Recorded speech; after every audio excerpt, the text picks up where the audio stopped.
Adviser মহোদয় sign করবেন, 50% দিয়ে দিবে, সিসিজিবি পাস হবে, 50% দিয়ে দেবে। আমি শুনুন, আপনার শাহজাহান যে লোক তার ডাইকা আমি আর কতক্ষণ চলছি, চিফ ইঞ্জিনিয়ারের রুমে ডাইকা প্যান্ট করে দিয়েছে পুরা।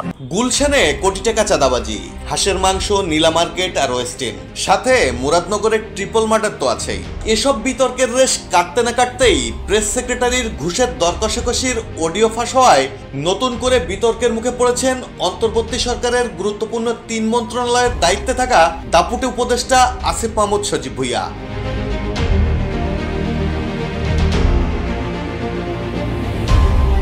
বুধবার দিবাগত রাতে প্রবাসী সাংবাদিক জওয়াদ নির্ঝর উপদেষ্টা আসিফ মাহমুদের প্রেস সেক্রেটারি মাহফুজ আলমের কিছু অডিও ফেসবুকে শেয়ার করেন, যেখানে সরাসরি টেন্ডারের কমিশনের জন্য দর কষাকষি, ফাইল আটকে রাখা আর প্রকল্প অনুমোদনের বিনিময়ে টাকা হাত বদলের মতো স্পর্শকাতর দুর্নীতির প্রমাণ মেলে আসিফের ওই প্রেস সেক্রেটারির বিরুদ্ধে। RICL TMX, যুগের পর যুগ স্থাপনা থাকে মজবুত।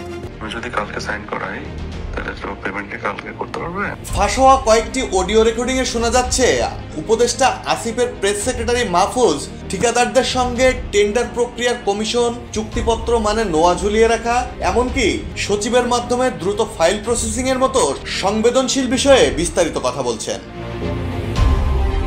একটি অডিওতে তাকে বলতে শোনা যায়, আমি তো সচিবকে নাম্বার দিয়ে রেখেছি যেন এই 4টি ফাইল দ্রুত হয়ে যায়। আসিফ মাহমুদকে ইঙ্গিত করে বলেন, কালকে উপদেষ্টা মহোদয়কে দিয়ে সাইন করাবো, কমিশন অনুযায়ী কাজ হবে।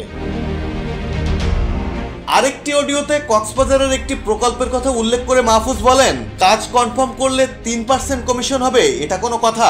কক্সবাজারের ডিপিডিসির কিছু কাজ চলছে 6% কমিশনে, যেখানে স্পষ্ট শোনা যায় কিভাবে বড় অঙ্কের টাকা হাত বদল হচ্ছে।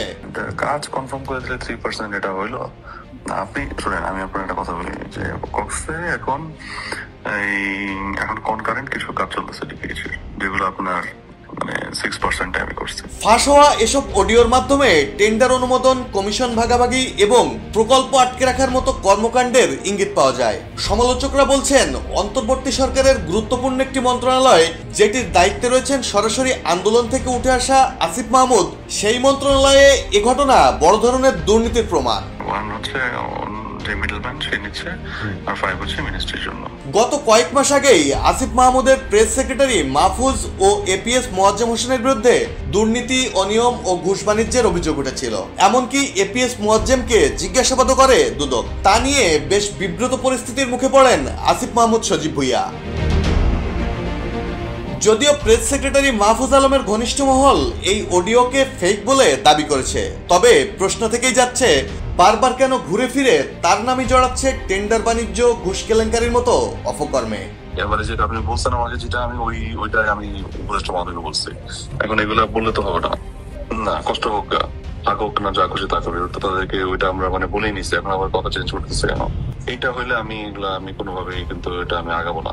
না না না না না না না না এখন যেটা হয়েছে তাদের সাথে কন্ট্রাক্ট 0.5, এটাই আপনাকে আলটিমেটলি করতে হবে। এই অডিও ফাঁসকে কেন্দ্র করে এখন সামাজিক যোগাযোগ মাধ্যমে চলছে তীব্র সমালোচনা।